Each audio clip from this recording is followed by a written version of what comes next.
বয়স্ক ভাতা একটা প্রান্তিক মানুষের কাছে একটা অক্সিজেন, একটা মরুদ্যান, বেঁচে থাকার একটা সম্বল। ভিডিওটা একটু খেয়াল করুন।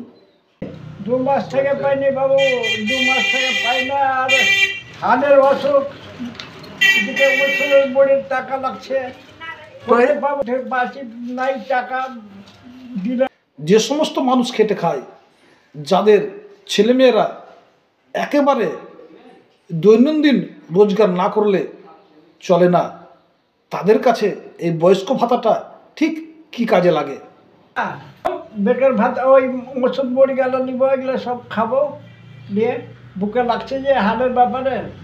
একদিকে যেমন এই বয়স্ক ভাতা থেকে তারা সকালের চা বিস্কিটটা খায়, ঠিক সেই রকম এইসব মানুষদের বিভিন্ন সময় তাদের অসুখ বিসুখ এবং বার্ধক্যজনিত যে সমস্ত রোগ আছে, সেই সমস্ত রোগের জন্য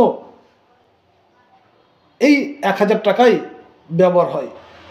এই কারণেই এই প্রান্তিক লোকগুলো, এই অসুস্থ লোকগুলো, এই বৃদ্ধ লোকগুলো এই 1000 টাকা পেনশনের দিকে লক্ষ্য করে থাকে।